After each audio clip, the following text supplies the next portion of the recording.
Baik, bismillahirrahmanirrahim. Assalamualaikum warahmatullahi wabarakatuh.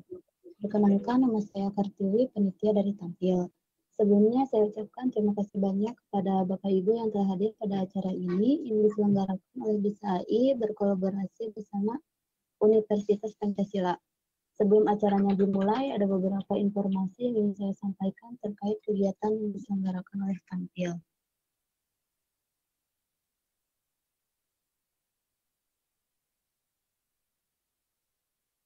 Tampil merupakan startup event community yang mengadakan berbagai webinar melalui platform Tampil yang dapat diakses melalui aplikasi Android, iOS, dan web.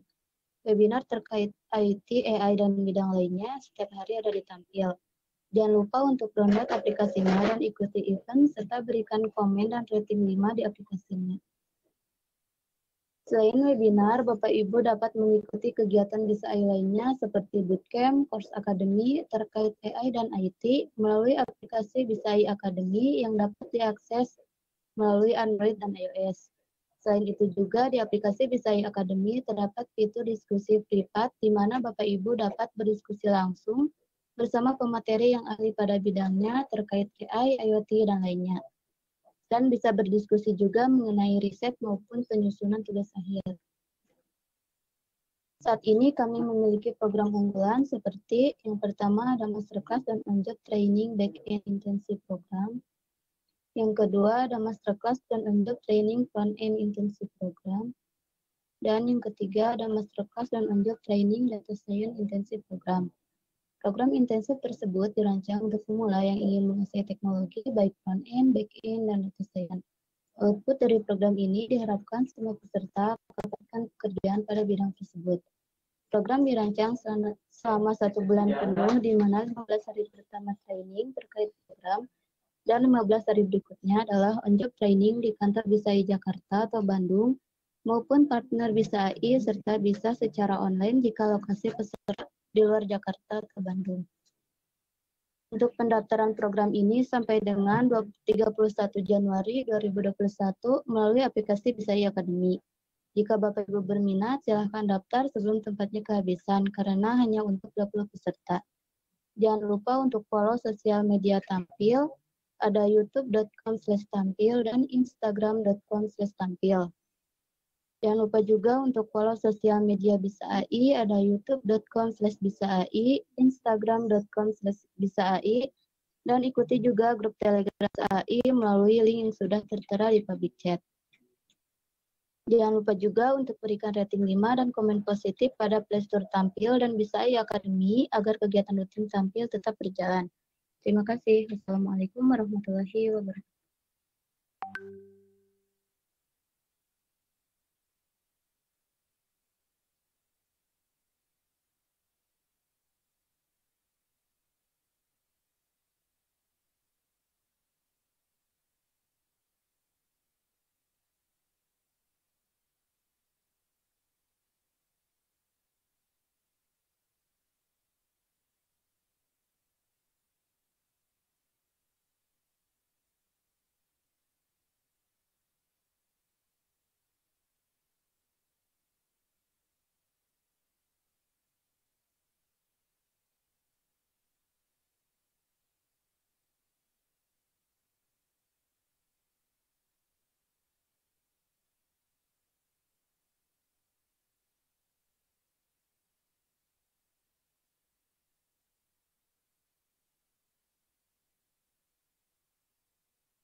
Tes 1.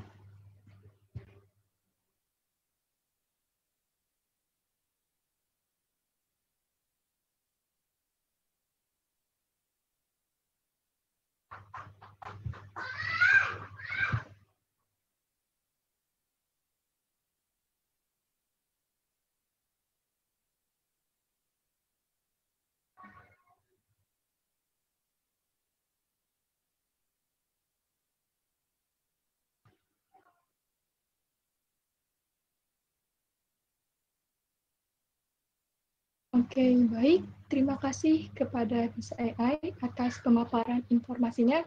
Baik, langsung saja bisa kita mulai ya.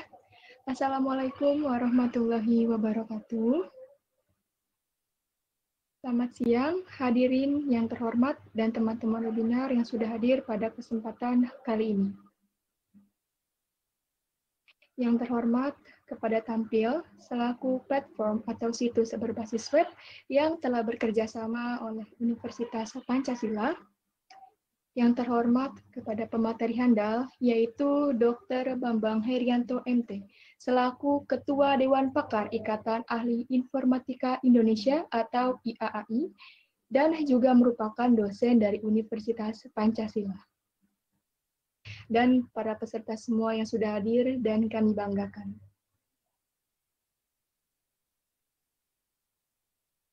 Para peserta seminar yang saya hormati, sebelum kita masuk pada acara inti, maka izinkan saya untuk memperkenalkan diri.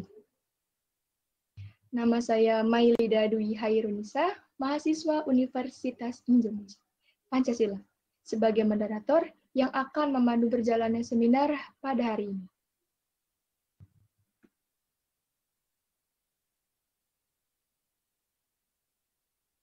Baik, hadirin yang kami hormati, sebagaimana telah diumumkan seminar pada hari ini yang bertema Data Science Application.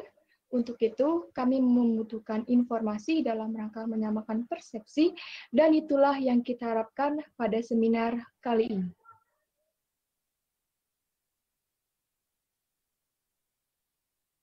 Baik, sebelum kita mulai, izinkan saya untuk menyampaikan sedikit pengantar. Forum ilmiah ini sangat penting untuk diikuti, karena banyak sekali informasi yang akan kita dapatkan. Informasi akan lebih dipahami jika ada diskusi yang efektif, sehingga saya harap seluruh hadirin bisa mengikuti diskusi ini dengan sebaik-baiknya.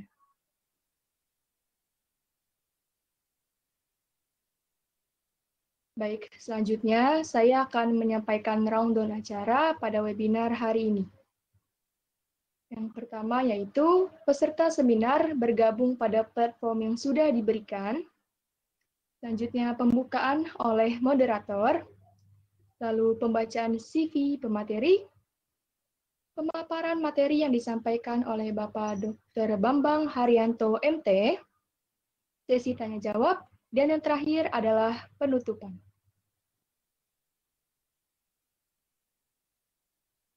Baik, selanjutnya kami persilakan kepada pemateri, yaitu Bapak Dr. Bambang Herianto, MT, untuk menyampaikan materinya. Namun, sebelum pemaparan materi berlangsung, maka izinkan saya untuk membacakan sedikit CV dari beliau. Baik, beliau pernah menempuh pendidikan S1, S2, serta S3 di salah satu universitas ternama di Indonesia, yaitu di Institut Teknologi Bandung, atau biasa kita sebut sebagai ITB, dengan jurusan Informatika. Dan beliau juga menjabat sebagai Wakil Ketua Umum Alumni Informatika di Institut Teknologi Bandung pada bidang hubungan industri. Kemudian, beliau juga menjabat sebagai Ketua Dewan Pakar sekaligus pendiri dari Ikatan Ahli Informatika Indonesia atau IAAI, dan masih banyak lagi pencapaian serta prestasi yang beliau raih. Wow, luar biasa bukan pemateri kita hari ini? Baik, untuk Bapak Bambang, waktu pemaparan materi sampai dengan 1 jam, dan untuk sesi tanya jawab akan berlangsung selama 30 menit. Bagi para peserta, untuk mengajukan pertanyaan, bisa langsung tuliskan pada kolom chat yang tertera. Baik, kepada Bapak Bambang Herianto, waktu pemaparan materi dipersilahkan.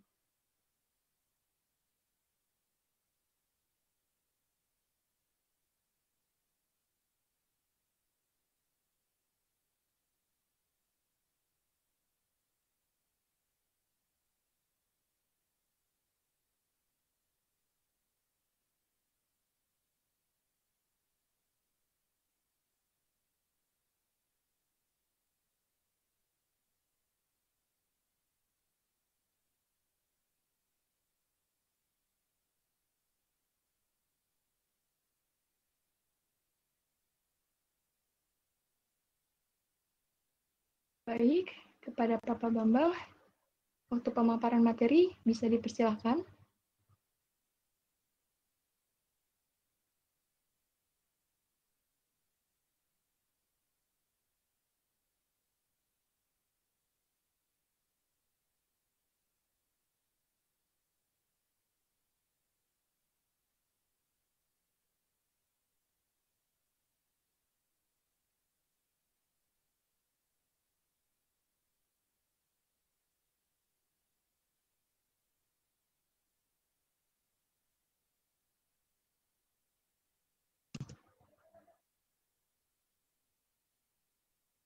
Baik, mohon maaf para hadirin, kita menunggu sejenak untuk pemaparan materi dari Pak Bambang.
Baik, mohon maaf sekali lagi, kita bisa tunggu Pak Bambang untuk bisa menyiapkan pemaparan materinya.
Baik, sekali lagi kepada para hadirin, mohon maaf untuk tunggu sebentar karena pemateri sedang bersiap-siap.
Baik, kepada pemateri, apakah sudah bisa dimulai?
Baik, kepada Bapak Bambang Haryanto, waktu pemaparan materi dipersilakan.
Baik, kepada para hadirin, mohon maaf untuk menunggu sebentar karena pemateri sedang ada gangguan.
Baik, Pak Bambang, apakah pemaparan materi sudah bisa berlangsung?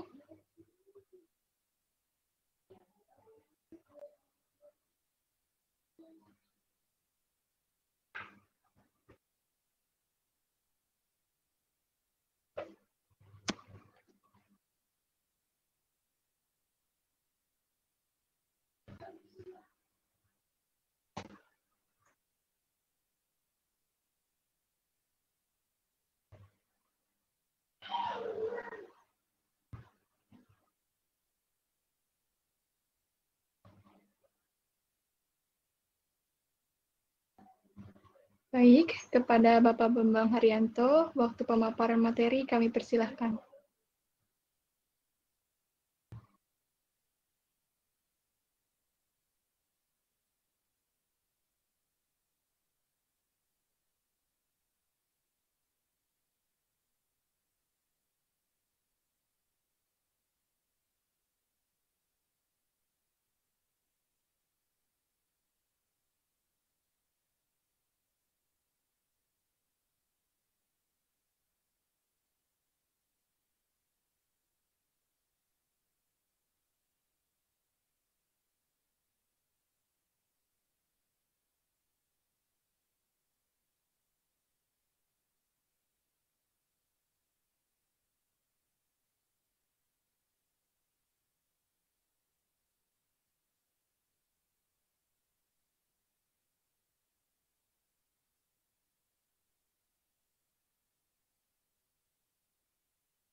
Ya, mohon maaf Pak Bambang. Sebelumnya sepertinya suaranya belum Pak.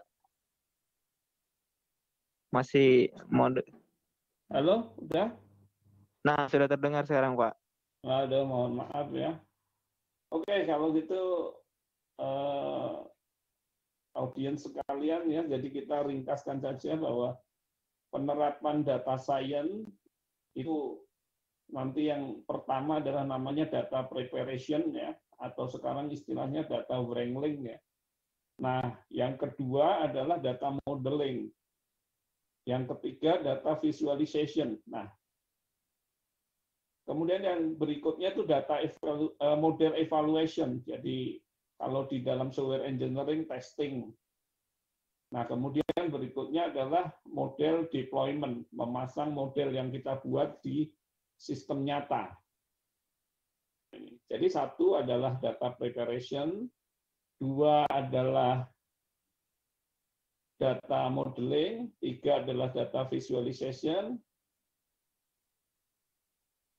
keempat adalah model evaluation, kemudian kelima model deployment. Udah 5 itu yang merupakan inti daripada data science ya. Nah, dari 5 itu data wrangling ini meskipun bukan inti justru boleh jadi 60% pekerjaan itu ada di data wrangling ini. Jadi data yang tidak bersih itu harus dibersihkan dulu. Nah, ini sangat banyak sekali teknik-teknik yang perlu ini ya, pelatihan karena harus jeli. Nah, kemudian data modeling. Nah, data modeling ini kita membuat model. Nah, ini saya daftarkan ya 40 data science modeling teknik yang utama nih. Nah, ini audien boleh milih nanti yang mana yang akan mau diperdalam ya. Mungkin memperdalam nanti akan bisa tahu sense untuk menerapkan yang lain. Jadi yang pertama itu linear regression. Ini sangat terkenal sekali dipelajari di statistik. Jadi sesungguhnya model-model data science itu perluasan saja dari linear regression ini. Jadi data di masa lalu dipakai untuk membuat model. Nah, model inilah yang akan dipakai untuk menentukan output dari input yang di masa datang. Nah, ini. Nah, ini tentu saja dipelajarin yang nanti sama diajarkan oleh Ibu Andiani, linear regression. Nah, ini akan sangat hebat sekali ini. Ini meskipun paling kuno, ini masih sangat banyak dipakai karena sangat sederhana dan cukup powerful. Jadi mungkin 40-50% hal yang ada itu bisa cuma linear regression gitu. Nah, ini yang seringkali tidak disadari ya, bahwa yang sederhana sendiri itu sering justru itu yang merupakan solusi. Nah, ini yang jadi Anda nanti kalau di statistik diajarkan linear regression itu dipelajari dengan seksama itu, meskipun kuno tapi itu masih dipakai ya. Nah, dunia ini kan uang kertas itu merupakan temuan kuno kan, masih dipakai kan. E-money dan lain-lain sudah hadir tapi tetap transaksi masih banyak pakai uang kertas. Nah, ini. Yang kedua, logistic regression. Jadi kalau linear regression ini hasilnya adalah bilangan real, kalau logistic regression ini hasilnya ya dan tidak. Nah ini, ya dan tidak ini seringkali merupakan klasifikasi yang paling umum ya, lulus atau tidak, sakit atau tidak, menebak hujan atau tidak hujan, dan sebagainya. Nah, kemudian perluasannya nanti ada jackknife regression ya. Kemudian ada descent estimation, nanti ada confidence interval, nah test of hypothesis. Nah, ini hal-hal yang kebanyakan orang statistik yang memberikan model begini ya. Nah, ini kemudian yang berikutnya pattern recognition. Nah, ini pattern recognition ini mulai orang-orang dulu orang fisika, orang matematika ini mendalami pattern recognition. Nah, ini banyak sekali. Nanti ada pakai neural network dan lain-lain. Kemudian clustering. Nah, clustering ini sangat beda. Jadi clustering ini unsupervised learning ya. Jadi kita dikasih data terus nanti dikategorikan. Sangat powerful untuk mencari tahu, misalnya kita di pemasaran itu untuk mencari tahu sepertinya kelompok-kelompok seperti apa sih pembeli kita.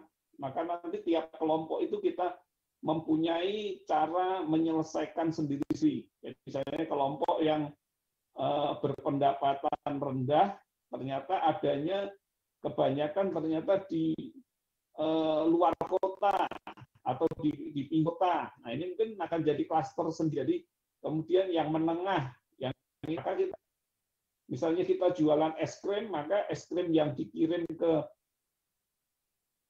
pelosok yang sana yang kita tahu apa. Nah, ini es krim yang low end ya. Nah, kemudian kalau yang di banyakkan kelas menengah ada di mana? Nah, kita kasih es krim yang middle. Nah, kemudian kalau yang cukup punya, kita kasih es premium. Nah, ini nanti jadi data masukkan aja ke algoritma kelas ini ya. Ada banyak sekali algoritma clustering. Nah, di sini sistem yang akan membuat itu cluster itu, sehingga kita akan bisa menetapkan yang di sana jual es krim yang low end, ini middle end, yang satunya premium. Nah, kemudian ada supervised learning, ada time series. Nah, time series ini sangat utama sekali, misalnya di saham ya, ataupun mata uang asing ya. Kalau di saham itu ada dua macam pemain ya, satu adalah trader, satu adalah investor. Kalau trader itu ingin mencari untung dari jangka pendek. Kalau investor itu melihat tren panjang, nanti dia 5 tahun atau 3 tahun itu dibiarkan saja. Udah nanti 5 tahun dia akan per tahun dia dapat dividen, 5 tahun saham dia mungkin naik. Nah, itu namanya investor. Kalau trader enggak, trader itu bisa tiap hari dia jual beli saham yang dia pegang dan dia jual. Nah, ini adalah trader. Nah, itu keduanya bisa menguntungkan, ya lebih sangat berisiko sebagai trader. Nah, yang time series ini juga banyak sekali algoritmanya. Kemudian yang lebih matematik ada memakai random numbers. Kemudian di sini ada Monte Carlo simulation. Inilah sangat ya. Jadi nanti itu kalau di matematika utamanya itu misalnya di integrasi itu ada 4 tingkat teknik ya. Teknik pertama adalah teknik matematik analitik. Jadi Anda punya rumus, kemudian menurunkan mencari integrasinya. Nah, ada beberapa rumus yang nggak punya rumus integrasinya. Kita tahu bahwa itu bisa ada diintegrasikan. Nah, yang kedua, kalau yang pertama tadi gagal, biasanya orang pakai analitik. Jadi dipecah kecil-kecil untuk bisa menjadi tahu luasan integrasi, luasan di bawah kurva. Nah, kalau ini gagal, bisa dilakukan Monte Carlo simulation. Nah, banyak persoalan di optimasi itu sebenarnya persoalan integrasi. Nah, sehingga di sini Monte Carlo sangat berguna kalau dua hal yang sebelumnya itu nggak bisa selesai, kita bisa selesaikan Monte Carlo.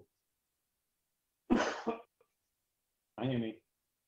Kalau Anda lihat itu tukang batu kan seringnya pakai kapak kan. Nah, pakai kapak karena apa? Dengan kapak bisa memotong sekaligus bisa sebagai palu. Nah, ini Monte Carlo simulation ini seperti tadi kapak bagi tukang batu ya, jadi bisa dipakai untuk memotong, bisa dipakai untuk membuat lubang, bisa dipakai untuk palu. Nah, ini. Nah, kemudian Bayesian statistik, kemudian ada Naive Bayes, ada prinsipal komponen analisis, ada assemblers. Nah, ini beberapa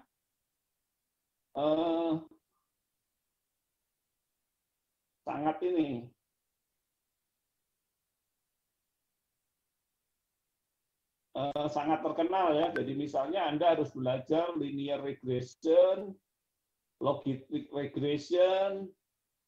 Nah, kemudian ini harusnya dari statistik ya. Kemudian ada lagi neural network. Nah, ini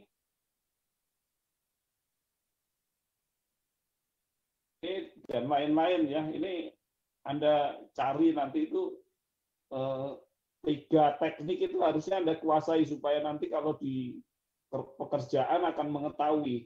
Nanti teknik-teknik yang lain sesuai saja pas bekerja nanti Anda pelajari gitu, untuk mencari penyelesaian. Nah, inilah teknik-teknik yang diterapkan di data science ya. Nah, kemudian ini teknik yang membelakangi itu, sama seperti kalau kalian mau jadi tukang batu itu harus ngerti teknik memotong, teknik mengebor. Nah, kemudian itu diterapkan untuk apa? Misalnya membuat jendela, membuat membuat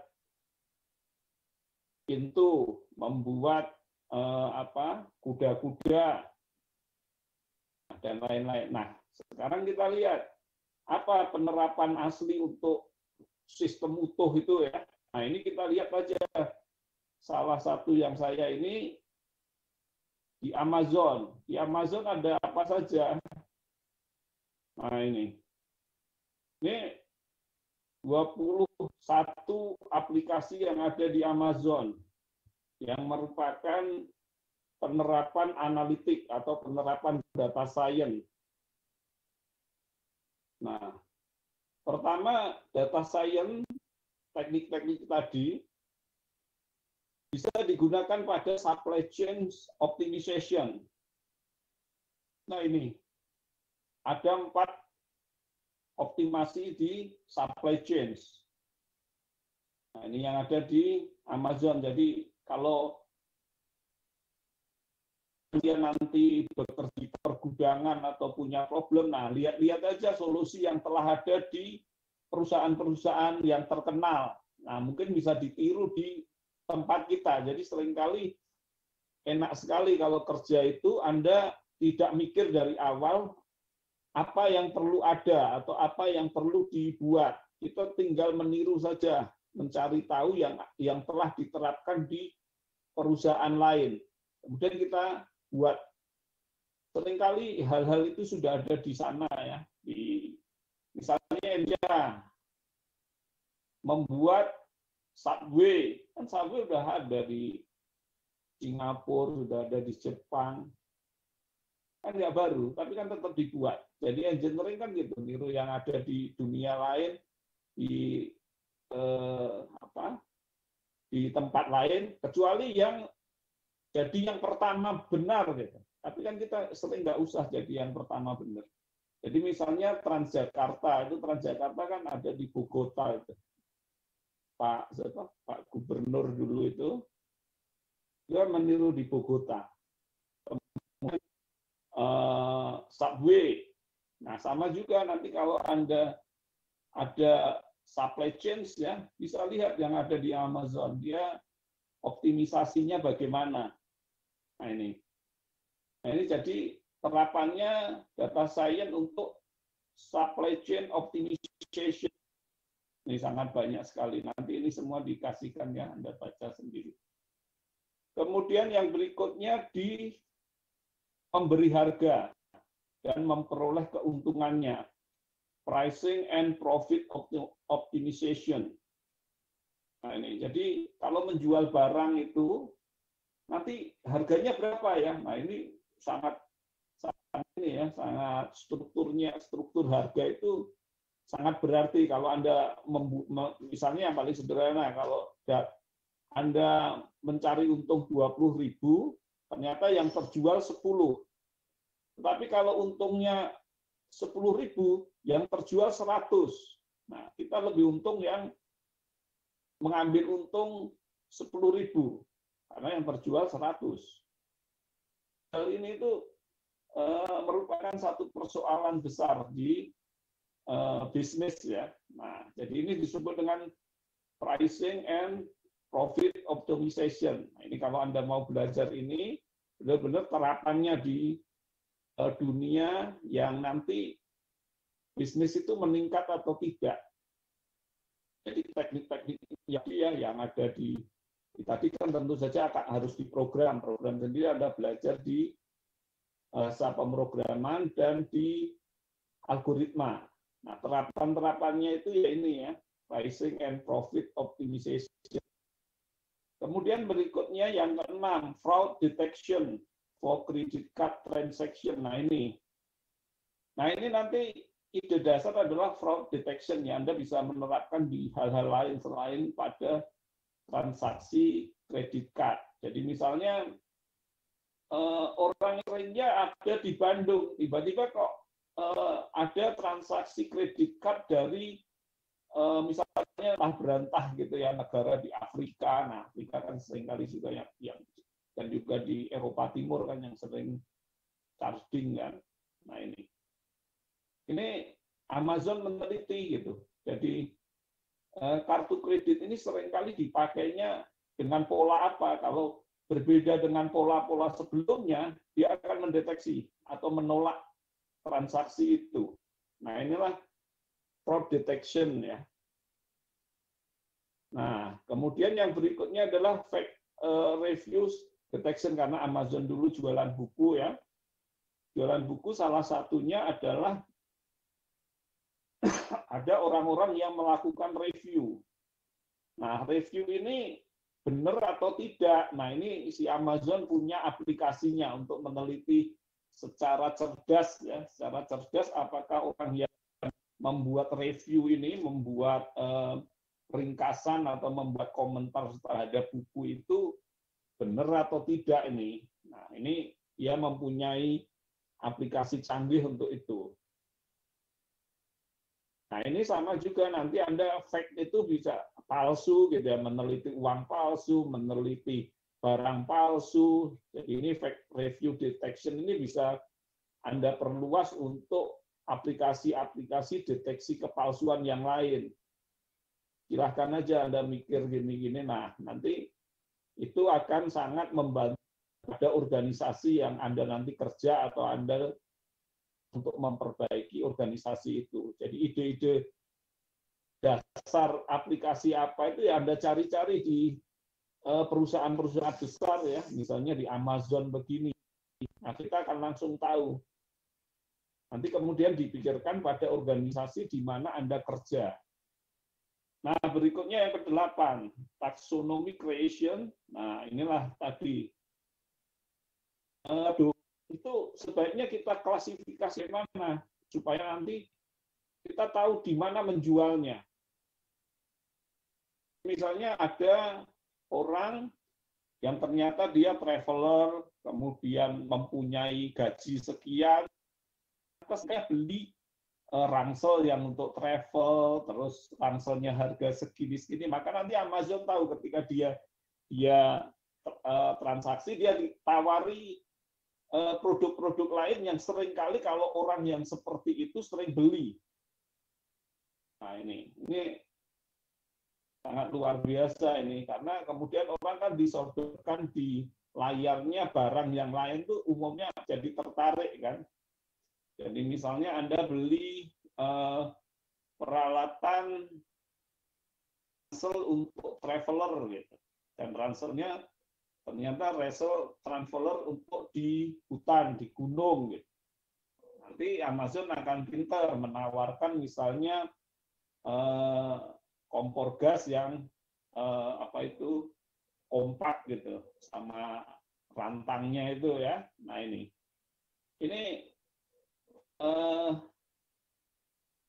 sistem-sistem seperti itu sudah mungkin. Kemudian berikutnya smart search engine. Nah ini terutama karena Amazon ya, tentu saja dia dulu jualan buku, kemudian sekarang jualan segala barang. Nah dia akan tahu gitu yang serupa itu yang dibeli. Nah, ini. Nah nanti Anda bisa perluas ini untuk misalnya kerja di perusahaan makna gitu, perusahaan sama sih kalau perusahaan ini ya itu jelas sama. Nah kemudian multivariate testing. Nah, ini juga sama ya. Nah, kemudian ini recommendation engine. Nah, ini seringkali sudah sering banyak tugas akhir ya, dan itu banyak sekali diterapkan oleh perusahaan-perusahaan. Orang kalau mempunyai profil begini, umumnya yang di produk-produk apa. Nah, ini. Nah, kemudian tadi yang saya ceritakan, customer segmentation. Tekniknya di sana misalnya tadi ya clustering. Clustering itu manusia sudah menemukan lebih daripada 20 teknik ya. Nah, silahkan Anda nanti kebingungan ya. Jadi orang itu memang aneh kalau sedikit dia kebingungan, selalu ini kok baru sedikit. Tapi kalau sudah kebanyakan bingung mana yang dipilih. Nah, di sini customer segmentation itu akan membantu kita untuk promosi, membantu kita untuk meramalkan keuntungan kita. Nah, ini customer segmentation. Analisis ini umumnya di perusahaan-perusahaan yang orang pindah gitu. Jadi misalnya kita memakai Excel kemudian pindah ke Telkomsel. Nah, ini churn analisis. Jadi kalau kita punya perusahaan, jangan sampai banyak sekali orang yang pindah perusahaan kita untuk membeli barang dari perusahaan lain. Nah ini tekniknya sangat banyak ini. Teknik-teknik dasar seperti yang tadi di dokumen yang sebelumnya ya. Tapi ada cara penyesuaiannya. Jadi ini customer segmentation, terus churn analysis. Churn analysis ini supaya pelanggan kita jangan lari dari perusahaan kita. Kemudian ada lagi survival analysis model. Nah, ini Anda tapi kalau kerja ya mencari begini, setelah Anda diajarkan dengan algoritma dan lain-lain di dunia nyata, kalau ada di analisis data nanti mencari yang telah ada apa. Nah, di sini untuk meningkatkan pemasaran dan efisiensi iklan. Oke, kemudian yang berikutnya advertising optimization. Jadi optimasi kita beriklan itu di mana dan bagaimana. Nah ini adalah salah satu yang bisa membuat efisien perusahaan kita.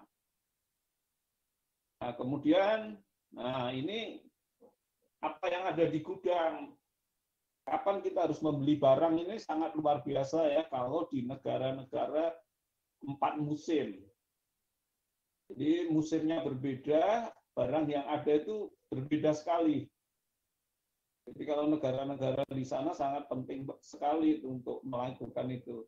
Jadi kapan sih kita mau menstok jas untuk musim dingin? Kapan kita itu sudah harus dijual murah supaya habis semua, daripada itu dibuang nggak laku. Nah, ini inventory forecasting. Jadi juga kalau ini yang harus kita beli berapa masuk ke gudang. Nah, kemudian yang berikutnya sales forecasting. Jadi ini meramalkan penjualan sehingga akan kita sediakan berapa atau kita minta produsennya untuk membuat berapa. Nah, ini forecasting ya terhadap penjualan. Nah, ini hal-hal yang aplikasi yang sangat laku di bisnis. Kemudian yang berikutnya human resources analytics. Nah, ini adalah tentang SDM itu dianalisis untuk membuat keputusan ya. Siapa yang di hire, direkrut untuk kerja, kemudian bagaimana kita membuat penilaian terhadap para kandidat yang melamar kerja dan seterusnya. Nah, ini pokoknya di sumber daya manusia sendiri juga sangat digunakannya. Nah, ini Anda bisa membuat. Kemudian real estate analytics. Jadi ini menganalisa yang milik dari Amazon di real estate ya. Kemudian software hardware system analytics. Nah, ini juga memakai kemampuan modeling yang ada di data science. Kemudian payment analytics. Nah, nanti Anda bisa ini yang saya list ini sangat menarik semua, ini bisa untuk tugas akhir, bahkan bisa untuk dijual. Nanti Anda misalnya competitive analytics, Anda mau membuat software itu untuk nanti di cloud supaya jadi API untuk dipakai, bisa. Oke. Jadi cara bisnis daripada software itu ada dua. Pertama, total. Yang kedua, kita membeli service. Jadi kalau nanti Anda software engineer, boleh jadi software-nya itu tidak dijual langsung sebagai software yang diinstal oleh pemakai, tapi kita jalankan, orang memanfaatkan aja software itu. Sama seperti Anda memakai Gmail. Google Mail kan di servernya Google sana. Gmail. Nah, ini namanya managed service. Anda bisa membuat itu. Dengan itu apa? Anda membuat managed service, kemudian Anda install di server Anda, terus orang-orang lain pakai lewat internet. Nah, dengan demikian orang itu nggak usah memelihara software itu. Jadi kalau ada hal baru, program ulang, terus Anda install lagi, Anda akan mendapatkan aplikasi terbarunya itu. Kemudian tax engineering. Nah, ini sama. Nanti kalau Anda tahu perpajakan ya, kita mengimpor atau mengekspor barang.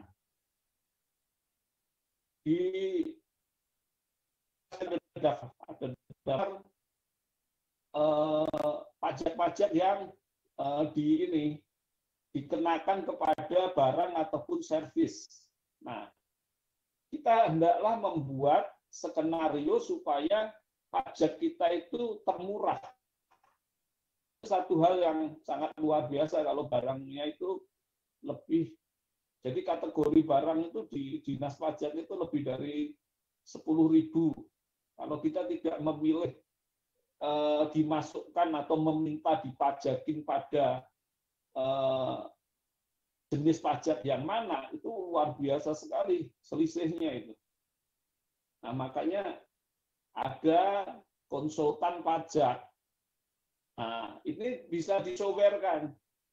Karena software bisa sangat konsisten sekali menerapkan dan mampu membaca atau mempertimbangkan, misalnya di pajak itu ada 10.000 kategori pajak. Manusia kan nggak sanggup. Mesin bisa.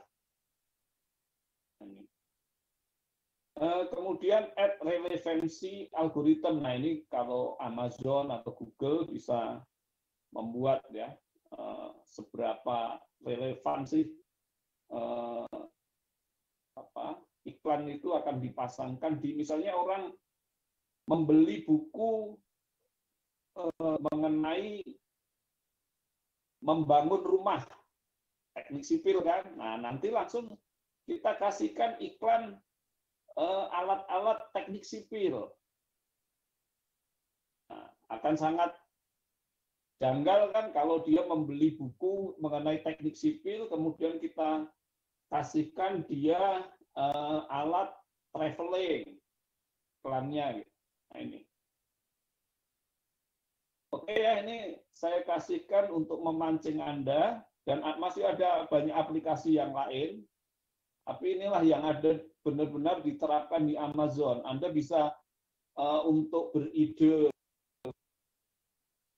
dari sini gitu, membuat hal-hal yang telah ada di sini disesuaikan dengan tempat kerja Anda. Jadi cara bekerja nanti di dunia kerja itu seringkali tidak memikir benar-benar dari nol, tetapi kita mencari saja dulu apa yang telah ada di organisasi-organisasi lain.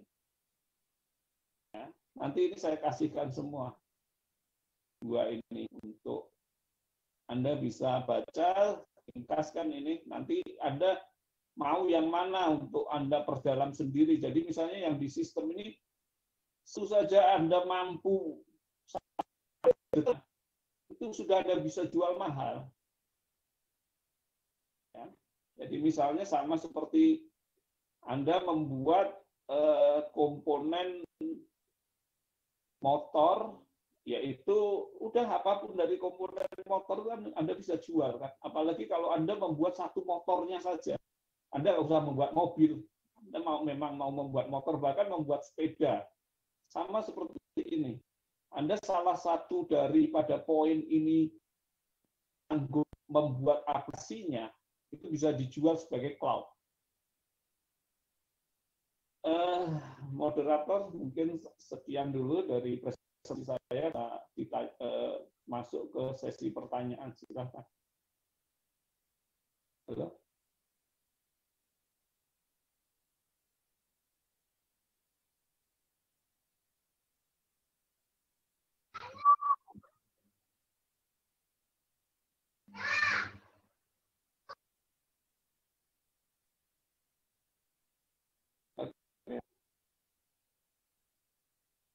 Saya cari full point dulu.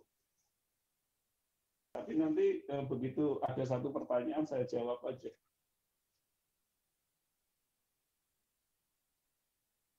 Oke ya, banyak aplikasi ini saya sodorkan aplikasi file yang diterapkan di Amazon. Anda bisa nyari diterapkan di Google, yang diterapkan di Alibaba, dan apa yang ada di buku.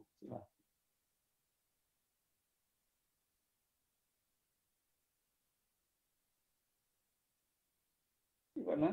Ayo, sudah bisa masuk sesi tanya jawab saja. Baik, kepada Bapak Bambang Haryanto, apakah ada yang perlu ditambahkan lagi? Tidak, silakan aja ke sesi tanya jawab. Oke, baik, cukup. Terima kasih kepada Bapak Bambang Haryanto atas pemaparan materi yang sangat menarik. Semoga materi yang telah disampaikan beliau bisa sangat bermanfaat bagi kita semua. Amin ya robbal alamin. Ini tiba saatnya kita masuk pada sesi tanya jawab.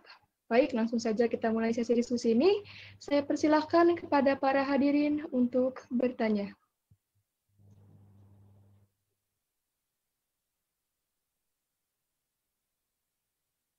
Baik, saya ingatkan kembali, untuk sesi tanya jawab berlangsung selama 30 menit, dan bagi para peserta yang ingin mengajukan pertanyaan, bisa langsung tuliskan pada kolom chat yang tertera.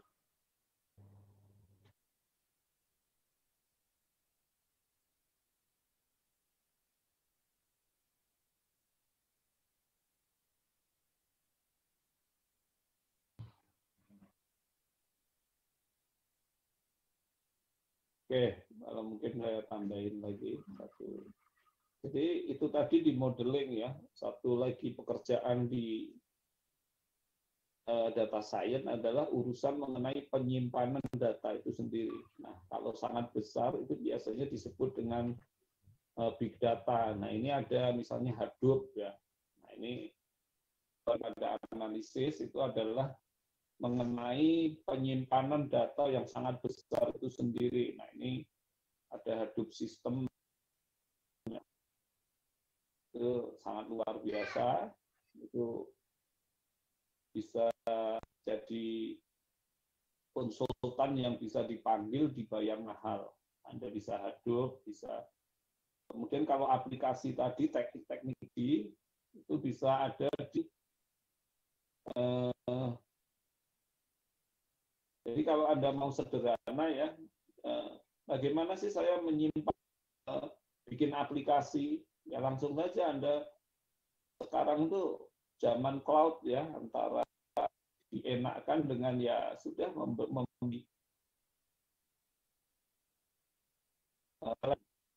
jadi Anda bisa pakai AWS. Di AWS itu sudah lengkap dari mulai sampai analitik itu sudah diberikan API-nya semua. Sekarang pilihannya ada di AWS, ada di Google, ada di Alibaba, ada di Microsoft, dan lain-lain. Jadi kalau Anda mau enak, udah mau nanti itu sistem Anda mau ada algoritma yang sangat kompleks, udah disediakan oleh AWS. Ya begitulah. Oke, silakan Mbak Bator, ada pertanyaan? Baik, pertanyaan pertama ada dari Hamsa Putra. Pertanyaannya yaitu, perbedaan data science dengan machine learning dari segi skill teknis, profesi, dan aplikasinya bagaimana, Pak? Machine learning itu bagian dari dikaji yang disebut dengan data science. Jadi kebanyakan teknik yang dipakai itu teknik machine learning. Jadi ini untuk menyatakan bidang yang tadi yang disebut tadi, menyimpan data, kemudian menggunakan data ini salah satu tekniknya itu adalah mesin kelompok yang ditemukan orang-orang sains, misalnya network, genetic algorithm, terus teknik-teknik entry. Nah, jadi data ini untuk melabeli data aktivitas yang dari mulai menyimpan data, memodelkan data. Nah, salah satu dari memodelkan data ini machine learning. Ya, mungkin itu. Jadi tidak ada atau tidak, justru data science itu salah satu topik yang dibahas adalah machine learning yang dipakai untuk memodelkan data. Oke, mungkin pertanyaan kedua. Baik, pertanyaan kedua ada dari Andri Wijaya. Pertanyaannya adalah, apa hubungan data science dengan data mining? Serupa tadi, jadi data science itu supaya nama yang bisa diterima untuk dijadikan program studi atau bidang jurusan yang ada di seluruh dunia. Jadi misalnya kita di Amerika data science, tapi nggak ada jurusan data mining. Adanya jurusan data science atau departemen data science. Jadi ini bisa dibuat program-program studi ataupun yang kuat kalau masih informatika jadinya nanti jadi konsentrasi ya. Jadi satu bundel gitu. Jadi sama seperti Anda dulu kan nggak ada computer science, kan? Sekarang ada computer science. Itu kalau dari negara Amerika dan Inggris itu memakai prodi informatika itu nggak ada, adanya computer science. Sementara yang orang dari benua Eropa, ya, Eropa itu kan dua kan, Eropa daratannya itu kontinental, sama Inggris itu kan pulau tersendiri. Itu dia memakai computer science. Jadi, nah dulu sebelum ada data science, orang sudah riset kan, riset data mining, pattern recognition, machine learning, AI, dan lain-lain kan tersebar.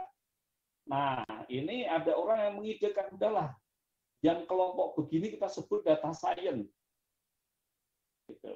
Jadi, data science itu sebenarnya cuma label untuk memuatkan kegiatan penyimpanan data nanti mulai dari sekarang sudah punya kan teknik yang data besar itu disebut big data, itu harus begini. Terus yang kedua, setelah menyimpan data, yang menyimpan data sendiri di atasnya ada ini kan, basis datanya kan, supaya itu strukturnya bagaimana sih, itu kan yang disebut dengan struktur menyimpannya bagaimana. Nah, itu kan basis datanya bagaimana, ngomongnya kan sekarang begitu. Nah ini manusia udah sangat hebat. Dulu orang cuma kenal RDBMS. RDBMS itu misalnya MySQL, Oracle, PostgreSQL. Nah, menemukan yang menyebut non-relational database. Nah, non-relational database ini dioptimasi untuk kebutuhan tertentu. Jadi misalnya kita seringkali data kita itu berupa graf, maka ada graph database system yang nanti untuk manipulasi data graph itu sangat luar biasa. Nah, di situ ada Cassandra dan lain-lain. Banyak sekali pilihan di NoSQL. Nah, ini mengenai struktur data yang dipakai oleh program berinteraksi ya. Nah, nanti kita di program kita untuk mengakses RDBMS itu memakai SQL. Nah, kalau NoSQL ini namanya juga NoSQL ya, nanti ada cara sendiri. Cassandra beda dengan cara MongoDB ya, dan lain-lain. Nah, ini mengenai penyimpanan data. Jadi penyimpanan data bisa dibelah dua kan. Pertama adalah hardware-nya sendiri. Nah, ini hardware-nya, platformnya ini nanti komputer yang banyak, terus nanti diinstalkan Hadoop, Spark. Kemudian cara mengambilnya gimana? Nah, kita pasangkan server basis data, ada relasional dan ada non-relasional. Nah, inilah nanti dari kita berinteraksinya dengan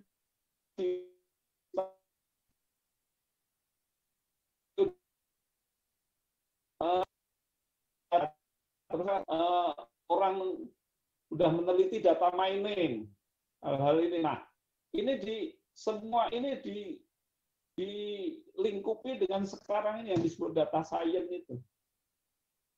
Jadi hal-hal yang data mining itu menyumbang jadi bagian yang diklaim sebagai data science.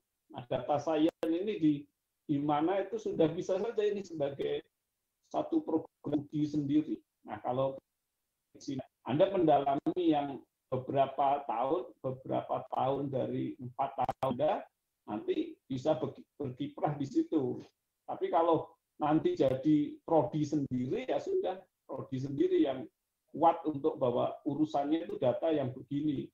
Nanti kalau yang informatika itu seharusnya membuat library yang akan dipakai. Kalau di Eropa sana pendapatannya sudah sangat besar. Urusan algoritma sendiri itu satu urusan sendiri yang disebut nanti algoritma engineering. Jadi misalnya Anda membuat algoritma untuk mesin learning sendiri, algoritma bukan pakai mesin learning-nya, tapi Anda membuat algoritmanya sendiri yang nanti orang lain memanggilnya sebagai API. Nah, jadi sama seperti tadi mesin learning. Jadi orang yang dulu riset di data di machine learning itu semua akan diambil jadi bagian yang disebut dengan data science ini. Tuh. Ya, pertanyaan ketiga.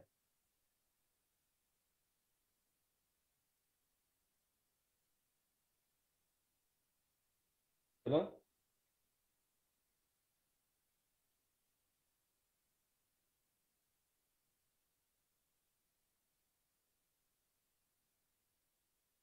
Halo, belum dengar pertanyaan ketiga.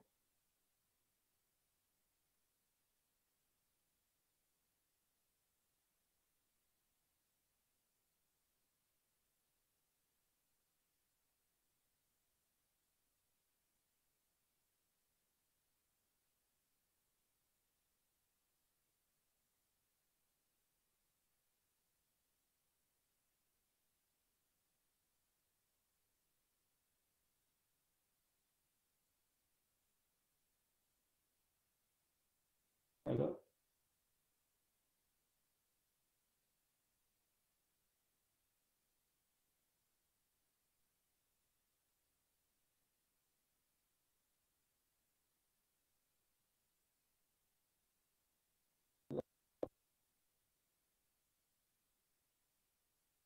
Itunya masih mute.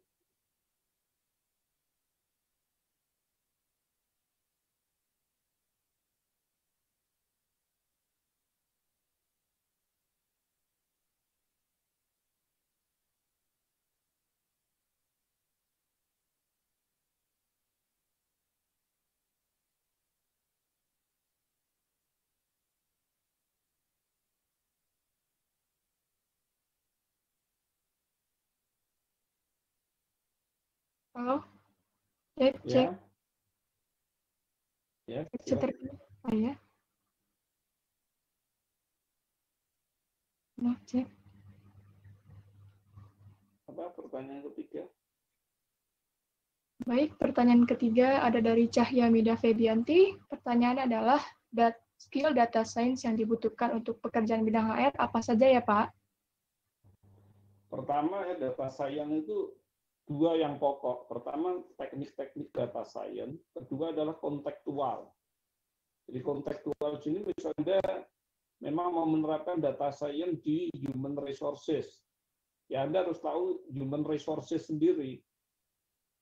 Dengan tahu itu akan mengetahui keputusan-keputusan apa sih yang akan dibuat oleh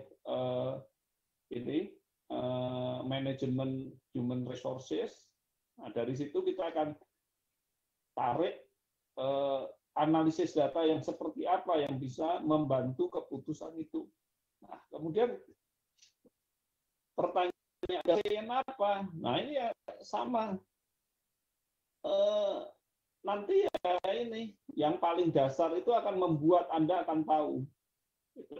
Skill-nya ya biasa saja, skill itu terus nanti digabungkan dengan skill yang ada di soalan, misalnya yang ini human resources ya skill-nya tadi sama saja dengan tadi. Jadi kalau Anda ini yang berarti bertanya pada di tingkat modeling ya teknik-teknik tadi, teknik dasar tadi itu kalau Anda bisa memahami 3 sampai 5, Anda akan bisa yang lain. Jadi teknik di machine learning itu sangat ada ya, misalnya di R itu sudah tersedia lebih dari 200 teknik data science, teknik machine learning. Anda nggak perlu tahu semua, nanti bisa memakai beberapa, itu akan tahu kalau diperlukan baru mencari yang diperlukan untuk konteks persoalan saat itu. Skill-nya apa? Ya tadi skill daripada data preparation.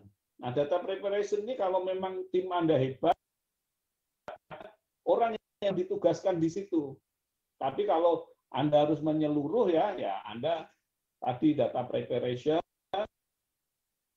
Data preparation ini sangat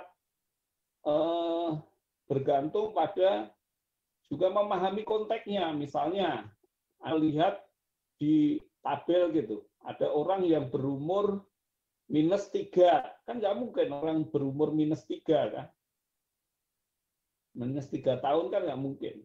Atau orang yang 120 gitu umurnya. Anda, oh memang mungkin gitu, tapi benar nggak tersitu di orang itu? Nah kan hal-hal yang tidak wajar ini ya, ini tuh seringkali nggak bisa, mesin kita bisa program lah, bagus ya. Misalnya orang-orang yang tertulis di atas 100, nah nanti kita harus cek secara manual. Nah ini yang bisa. Tapi kalau misalnya orang umurnya -3, kan jelas impossible, nanti kan langsung kita lihat kan. Nah, ini di data preparation. Kemudian tadi di data modeling. Di data modeling ada sangat banyak sekali skill atau tekniknya. Ya beberapa Anda kuasai supaya nanti Anda tahu benar. Terus nanti kalau pada saat pekerjaan ada, mungkin Anda harus mempelajari teknik yang lain. Sama skillnya. Kemudian yang berikutnya data visualization. Manusia sudah menemukan lebih dari 1000 cara grafik, cara membuat grafik data. Anda harus tahu beberapa, misalnya 20 cara saja. Nanti yang utama ya, kalau ada hal lain ya Anda lihat-lihat di internet, mungkin ada yang paling cocok untuk persoalan saat itu. Kemudian skill apa lagi? Ya tadi data model evaluation. Model evaluation itu untuk machine learning umumnya sederhana. Prediction. Jadi ketika kita sudah membuat model, terus kita kasihkan data yang tidak menjadi data untuk membuat model. Kalau ternyata ada dia nebaknya baru 80%, berarti mesin learning kita itu kalah dengan kalau dia bisa menebak 90%. Nah, ini adalah data evaluation. Nah, kalau yang orang statistik akan bisa berargumentasi secara statistik. Kalau kita orang komputer umumnya langsung aja kita eksekusi, terus dari data yang tidak dipakai untuk modeling, ada berapa yang keluarannya tertebak salah. Berapa yang benar? Berapa persen? Jadi mesin learning di sini belum tentu kita 100% benar. Umumnya enggak. Kita bisa membuat sistem yang memprediksi lebih dari 90% itu sudah sangat bagus. Tidak. Error itu biasa aja, bahwa misalnya pada klasifikasi orang ini bagus nggak untuk diberi kredit. Nah, ternyata tebakan dari mesin kita bagus, ternyata kemudian di kemudian hari ternyata enggak. Nah, kalau keren itu hal saja. Nah ini, jadi tidak serta menebak benar. Berikutnya apa? Jadi tadi skill daripada data storaging ya, itu silahkan aja. Yang lain yang pintar. Kemudian data preparation, kemudian data modeling, data visualization, model evaluation, kemudian model deployment and operation. Nah, di balik ini semua nanti kalau mau ya, tapi ini sudah bukan bidang IT governance-nya. Tapi kalau enggak ya nggak apa-apa. Jadi Anda tadi boleh pilih saja. Saya memang akan sangat ahli di data modeling sama data visualization. Nah, ini kalau memang hebat dalam memasarkan keahlian Anda, ada yang saya juga bisa. Anda bisa bilang, iyalah Anda bisa, tapi saya spesialis di sini. Sama seperti di kedokteran kan. Anda boleh bilang dokter umum, tapi Anda boleh, saya cuma jantung saja. Nah, bayarannya malah mahal yang saya bisa jantung saja loh. Jadi dokter daripada spesialis jantung dibanding yang umum, saya segala macam bisa, tapi ada penyakit jantung yang sangat spesifik, dia menyerah. Dokter jantungnya yang jalan kan. Nah, silahkan aja Anda mau jadi dokter umum yang seperti dokter umum, informatika umum, semuanya bisa, tapi umumnya kan jadi kecil-kecil. Atau Anda mau spesiasi, oh saya saya infrastruktur dan big data sistemnya saja. Oh, saya mau NoSQL-nya saja. Kalau itu sangat diperdalam itu habis-habis kok 5 tahun dan itu bisa dijual. Jadi silakan Anda mau yang semua bisa atau mau yang tadi. Oke, database yang ya kalau nggak bisa kerja di Indonesia, kerja di Singapura. Jadi gitu. Jadi mau spesialis atau apa? Data storage bisa infrastruktur data, bisa database-nya saja sangat amat ahli itu sudah sangat dicari. Jadi data storage scale-nya, kemudian ada database, ada kemudian data preparation atau data wrangling, kemudian ada data visualization, model evaluation, dan model deployment. Silahkan Anda mau pilih skill semuanya saya bisa, tapi pasti Anda punya waktu 4 tahun, berarti masing-masing belajar setengah tahun kan? Atau Anda mau 3 tahun cuma dipakai untuk data modeling, mempelajari, silahkan. Oke, mungkin itu yang bisa saya jawab. Silahkan pertanyaan berikutnya. Baik, pertanyaan selanjutnya yaitu pertanyaan keempat. Apakah memungkinkan jika seorang sains tapi bukan berlatar belakang IT?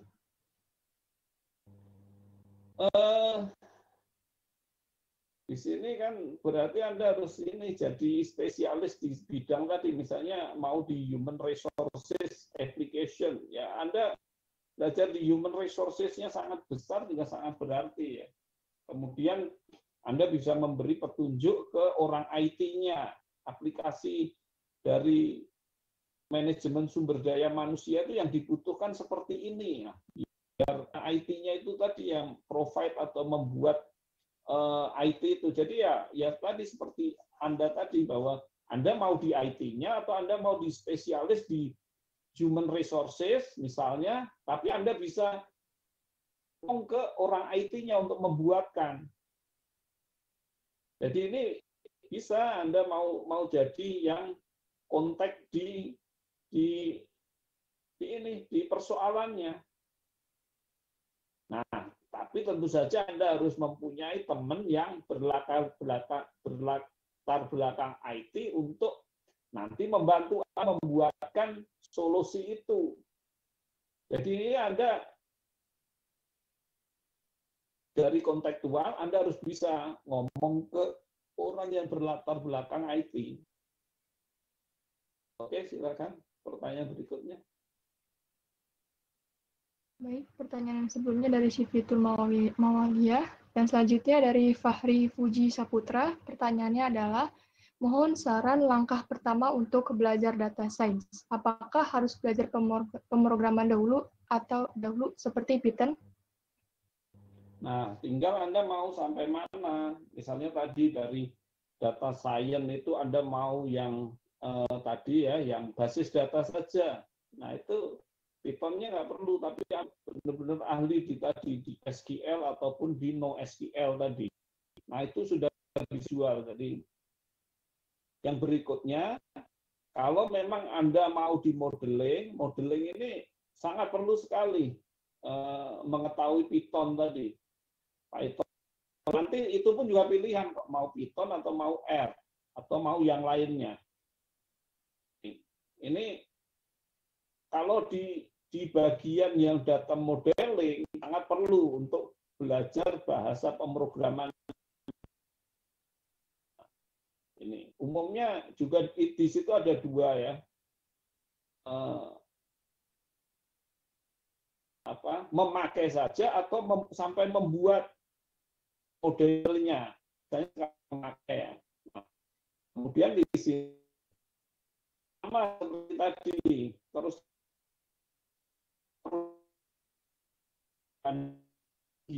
itu mereka ditaruhkan ke Google.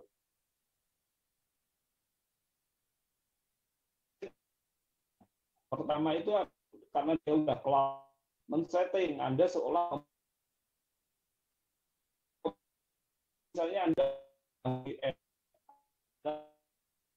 Anda nanti seolah-olah dari rumah mempunyai 6 komputer di tempat. Nah, dari sini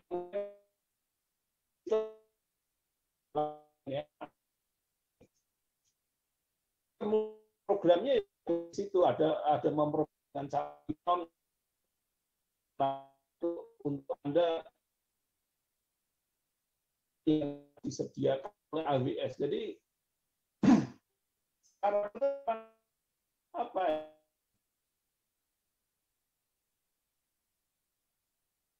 Karena apa yang perlukan untuk mempublikasi itu sudah ada di Google AWS.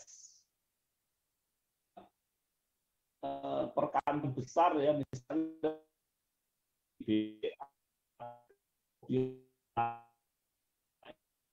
disediakan.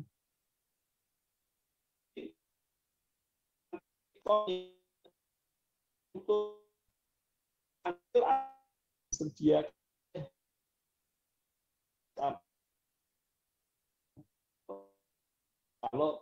kalau memang ditaruhnya di Google Cloud.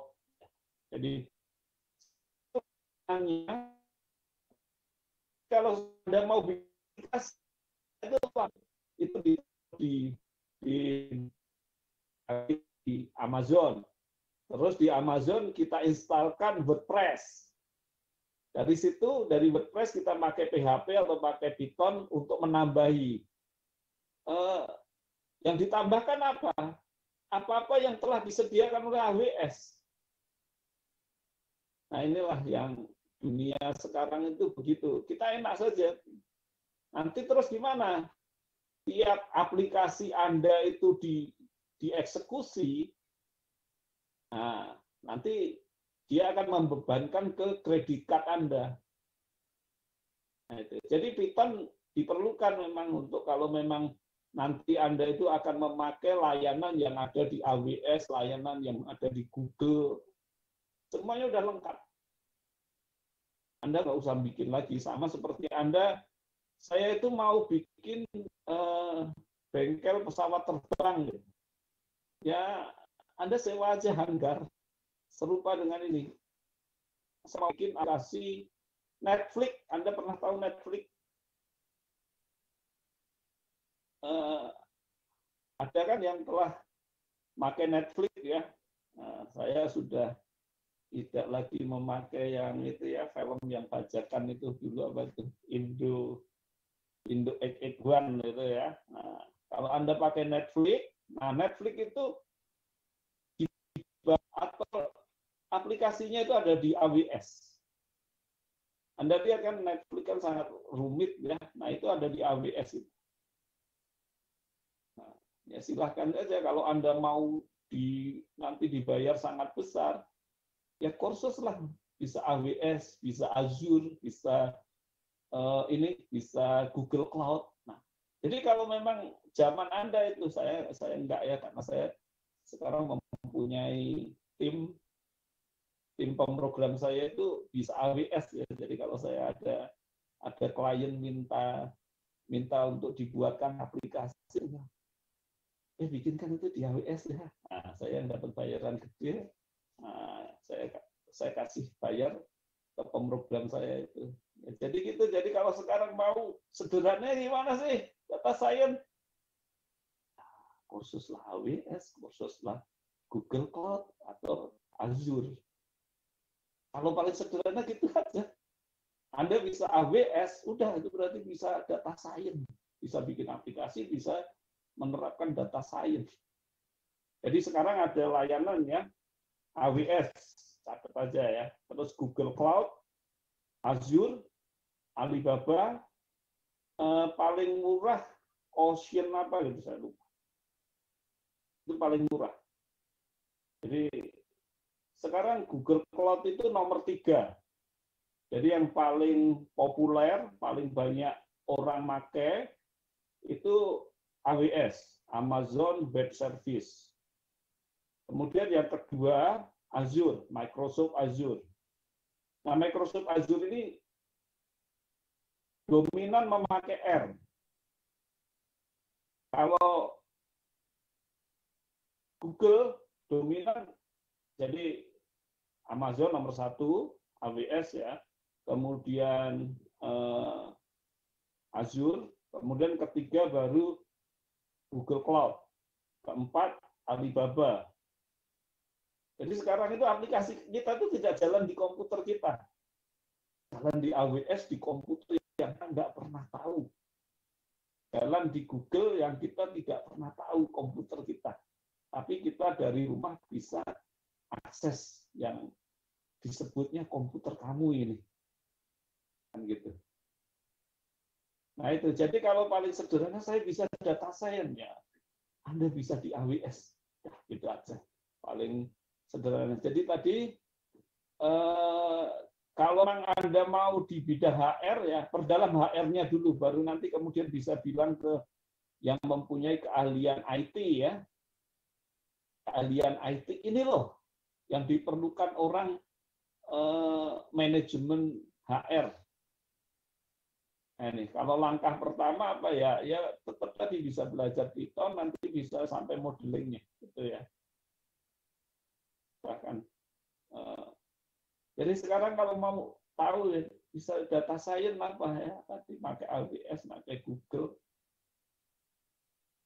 Dari belajar Python ya. Tadi kalau belajar Python nanti sangat berarti itu kalau kita Google, kalau kita di Azure itu R. Oke, silakan. Pertanyaan berikutnya. Baik, pertanyaan selanjutnya itu dari Imam Nur Cahyo Pambudi. Ada 2 pertanyaan. Yang pertama, apakah ke depannya setiap bagian dari pekerjaan harus memiliki keahlian data science? Dan pertanyaan yang kedua, saya satu dulu. Tidak ya, jadi Anda kalau memang mau mobile application ya, perdalam juga mobile application. Nanti di sisi klien ya. Nah, nanti ada pemrogram yang di sisi server. Nah, di sisi server ini tinggal, jadi aplikasi itu ada 2. Pertama adalah aplikasi transaksional. Kemudian yang kedua adalah aplikasi analitik. Nah, aplikasi analitik lahan daripada data science. Jadi kalau Anda memang mau di sisi transaction, itu tidak ya. Tidak data science. Benar-benar Anda melakukan bagaimana sih suatu urutan kerja bisa diimplementasikan dibantu oleh komputer. Kalau data science ini data analitik, bagaimana suatu keputusan didukung oleh informasi yang tepat untuk membuat keputusan.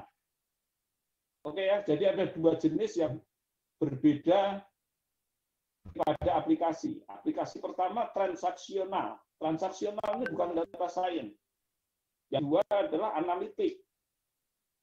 Itulah data science. Kalau Anda pilih yang pertama, ya udah, itulah Anda software engineering untuk supaya suatu aliran kerja itu terimplementasi. Pertanyaan kedua, Mbak, yang dari satu orang tadi. baik, pertanyaan yang kedua, untuk yang berlatar belakang non-teknis atau sains seperti sosial, keahlian dasar, apa yang diperlukan untuk belajar data science? Tadi kan data science kan banyak tadi, ada 4 jenis aktivitas kan. Saya ulangi lagi ya. Rigging, Anda suka nggak? Nggak suka? Ya udah, nggak usah belajar. Biarin orang lain nanti yang ngerjakan. Kemudian kedua, sistem basis data. Suka nggak? Tidak suka? Ya sudah, orang lain yang mengerjakan. Gitu. Kemudian yang berikutnya, data modeling. Suka nggak? Susah nggak? Nggak bisa. Ya udah, orang lain yang mengerjakan. Kemudian data visualization, ini mudah ini. Seharusnya Anda bisa. Nah, nanti pakai Tableau, itu yang sangat mahal, atau nanti pakai dari Python itu ada itu, atau dari JavaScript itu ada data visualization. Nah, ini sangat penting karena manajer paling suka dengan grafik-grafik ini. dan nanti kan grafik. Nah, ini seharusnya semua orang bisa ya pada karena ya sains pun seringkali kan kalau Anda mau minta sesuatu itu harus ada statistiknya. Kalau kalian bisa paham grafik, untuk hidup Anda itu misalnya bisa 10 grafik. Karena Anda orang S1 ya, S1 itu harusnya bisa ngerti 10 grafik. Nah, ini kemudian tadi data visualization, kemudian modeling. Modeling kan ada dua. Pertama, Anda mengetahui problemnya, kedua, Anda mengetahui teknik membuatnya. Ya, silahkan tetapkan kalau Anda mau sampai belajar membuatnya, ya memang harus program. Kalau enggak, ya berarti Anda harus memahami di bidang itu. Misalnya Anda manajemen sumber daya manusia, ya pelajari sampai detailnya untuk nanti bisa mengkomunikasikan ke orang yang bisa program. Orang yang bisa program modelingnya. Gitu. Nah, ini. Kemudian yang berikutnya kan tadi model. Jadi tadi semuanya itu dipetakan ke data storage, basis data, data prediction, data modeling, data visualization. Data visualization ini penting. Harusnya semua orang S1 minimum bisa tahu cara membuat dan cara membaca 10 jenis grafik. Misalnya bar chart atau diagram batang. Dulu kan SMA pasti juga dipelajari kan. Nah, tadi ya data visualization, kemudian data modeling, kemudian data evaluation. Data evaluation itu artinya mudah, jadi hampir-hampir nggak dilihat ya. Tapi matematikanya yang susah. Apa sih yang disebut dengan error rate sekian? Nah, itu secara matematika konsepnya susah, tapi aplikasinya cepat.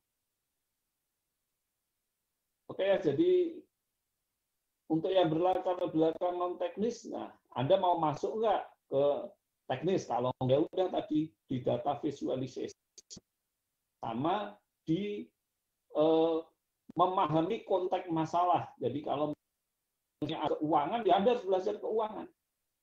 Terus nanti bisa ngomong sama orang yang ngerti memprogram analitik. Oke, silahkan pertanyaan berikutnya. Baik, pertanyaan berikutnya ada dari Dwinda Ruru Sitya.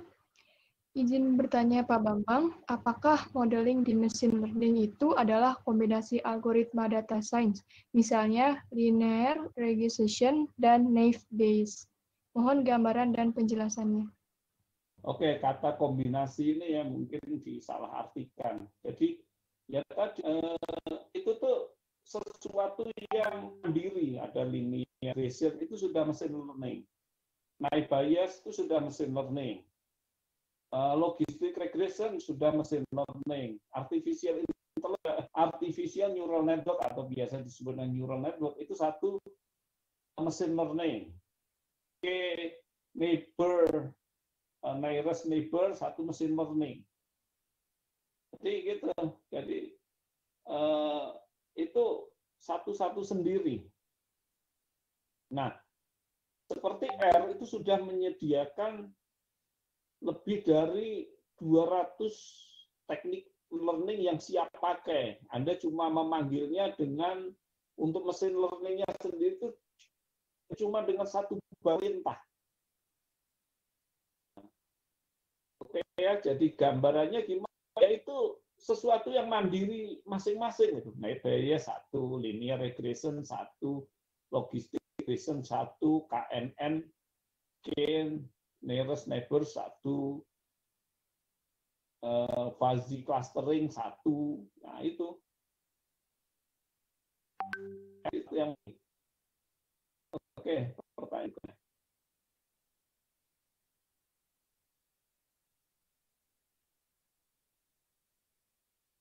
Baik. Pertanyaan yang terakhir yaitu ada dari Irham Saputra. Produk atau layanan data science di AWS, Azure, dan GCP namanya apa ya, Pak? Ya, nanti kalau Anda punya kartu kredit ya tinggal nanti belajar di memakai AWS. Di AWS nanti itu ya, jadi karena ini cloud yang itu ya. Jadi pertama Anda harus menetapkan Anda seolah-olah diberi komputer. Kemudian di komputer Anda instalkan Windows atau Linux. Linux-nya ada Red Hat, ada Ubuntu. Nah, jadi seolah-olah Anda menginstal komputer yang Anda nggak pernah lihat fisiknya. Nah, setelah itu ya sama, menginstal WordPress, terus menginstal lain-lain, terus di situ nanti ada layanan apa ini yang mau data science-nya. Jadi nanti ada ini ada tadi untuk algoritma linear regression, ada yang kalau nanti yang di Azure enak karena yang R aja, saya ahli ya kalau di R. Nah itu nanti ya tinggal seperti program R biasa saja di situ. Gitu. Jadi kalau data science-nya layan data science-nya apa ya tadi, Anda udah nggak terasa bahwa itu semua storage-nya itu udah diurusi oleh AWS sehingga aman sekali. Ya nanti cara-caranya banyak, misalnya data Anda itu di AWS ya misalnya, data Anda itu misalnya 1 petabyte gitu. Nah, nanti Anda boleh nanti mengirim CD-ROM-nya ke Amazon sana, nanti dia yang akan memasangkan untuk pertama kali kalau banyak. Nah, itu udah nanti berarti layanannya apa? Kemudian berikutnya apa? RDBMS-nya udah disediakan oleh AWS. Itu kan layanannya kan storage. Kemudian tadi data wrangling ya Anda sendiri yang harus program untuk membersihkan data, entah Anda pakai SQL untuk membersihkan data. Jadi misalnya untuk mengetahui siapa sih orang-orang yang umurnya itu ditulisnya kurang dari 0.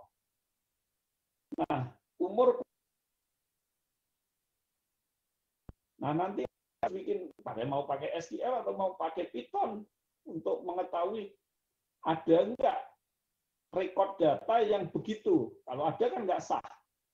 Kemudian untuk yang dicurigai umurnya lebih dari 100 tahun. Kalau kurang daripada 0 tahun kan jelas itu salah. Tapi kalau lebih dari 100 tahun, orang tuh bisa saja umurnya lebih dari 100 tahun. Jadi cuma dikasih warning, ini loh list record yang umurnya dibilang kurang lebih dari 100 tahun. Kalau lebih dari 100 tahun mungkin orang mungkin, tapi jarang, mungkin ada banyak kemungkinan yang ngisi salah kan gitu. Nah itu layanan data science kan berarti. Jadi mulai database-nya, kemudian kalau Anda sudah disediakan, terus yang untuk mesin learning-nya itu udah luar biasa ya. Anda kalau di AWS ya harus tahu saja layanan mesin learning-nya services yang mana. Jadi sama di AWS dan di Google, layanan-layanan itu bisa services. Nanti kalau di Azure banyak yang pakai R. Nah, kalau di AWS dan Google itu kebanyakan pakai Python sama JavaScript. Itu aja. Cara manfaatinnya apa ya? Anda dikasih listing itu sama si AWS ataupun sama Google ya. Servis kami ini. Nah, dari antara servis itu ada servis yang merupakan mesin learning. Tuh. Oke, moga-moga jadi ya kalau memang mau jual mahal ya ajarin pakai AWS, Azure, GCP, terus Alibaba. Tapi salah satu juga udah sangat hebat kok untuk dijual. Udah customernya udah sangat banyak.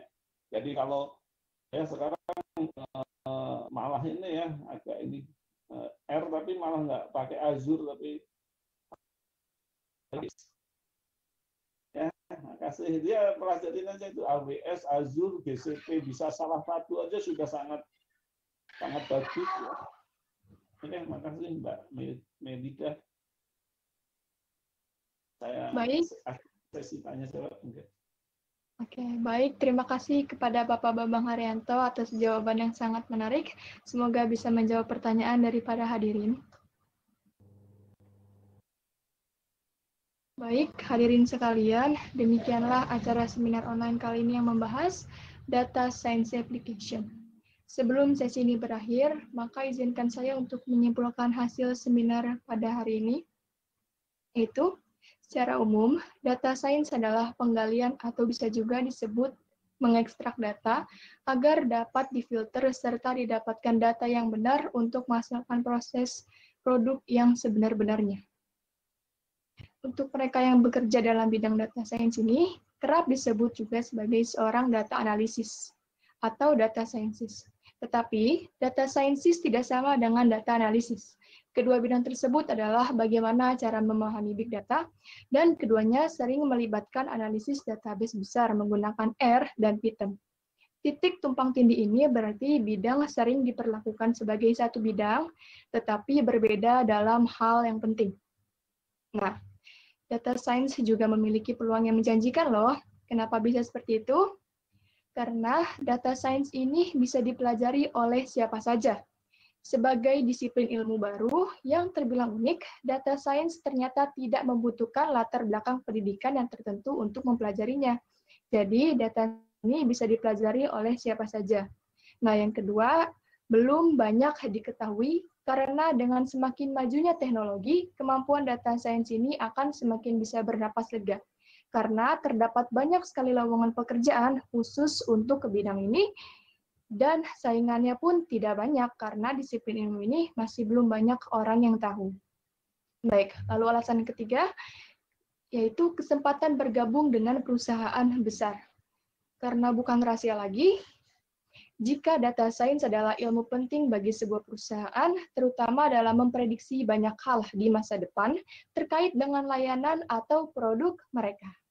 Jadi bagaimana? Apakah sudah mulai tertarik untuk mempelajari data science ini? Atau bagi yang sudah mempelajari data science, ini merupakan kesempatan emas bagi Anda. Baik, para hadirin sekalian, sekali lagi kami mengucapkan terima kasih kepada pemateri dan juga seluruh hadirin yang telah berpartisipasi dalam kegiatan seminar online kali ini. Akhir kata saya selaku moderator undur diri. Semoga kita dapat bertemu kembali dalam seminar lainnya. Mohon maaf apabila ada kesalahan kata atau perilaku dari saya. Sekian, terima kasih. Wabillahi taufiq wal hidayah. Wassalamualaikum warahmatullahi wabarakatuh. Sampai jumpa.